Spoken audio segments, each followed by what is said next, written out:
प्रणाम, हम सविता चौधरी आई एकटा नचारी सुना रहल छी। अगर अहाँ सबके गाना पसंद आवे तो लाइक करू, सब्सक्राइब करू, शेयर करू और कमेंट करके हमरा प्रेरित करू। धन्यवाद।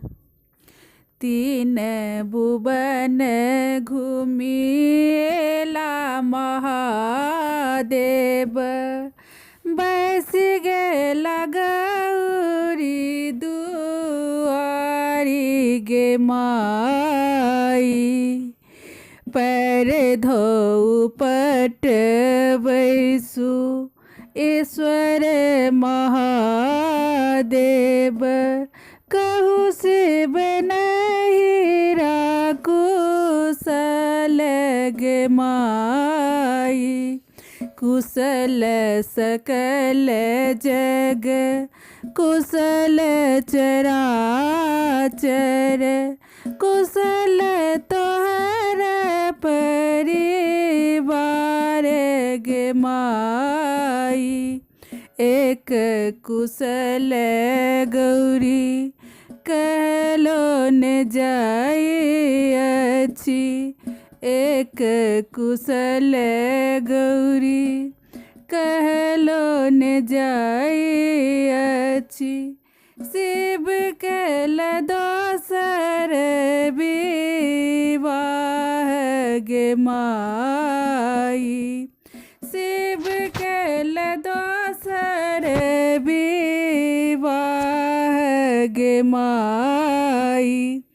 अहीं सन पातर छीतर, अहीं सन सुंदर गौरी, अहीं सन अति सुकुमारी गे माई। केस हुनकर भुइयाँ लोटन, दाँत हुनकर बिजली छिटकन। केस हुनकर भुइयाँ लोटनी, दाँत हुनकर बिजली छिटकन। संझाति कनी शुभ नाम गे माई। मरी होगे संझा तोरो जेठ भैया, होई है मैं को किया बिहुन गे माई। जूनी गारी दियो गौरी, माई बाप भैया है। जून करू को किया बिहुन गे माई।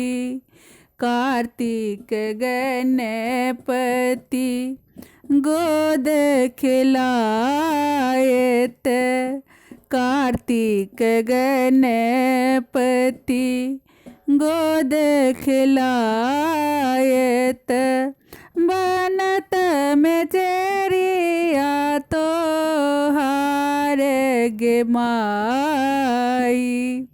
कि हम आहे शिव भांगक चोरनी, कि हमको किया बिहुन गे माई। कि हम आहे शिव सेवा में चुकल हूँ, कि अकेला दोसर बियाह गे माई। कि अकेला दोसर बियाह गे माई। नहीं आहा आहे गौरी मांगक चोरनी, नहीं आहा को किया बिहुन गे माई। नहीं आहा आहे गौरी सेवा में चुकल हूँ, नहीं आहा आहे गौरी सेवा में चुकल हूँ। लिखल मिटल नहीं जाई गे माई। लिखल मिटल नहीं जाई गे माई, तीन भुवन घूमी एला महादेव, बैसी गे लगाओ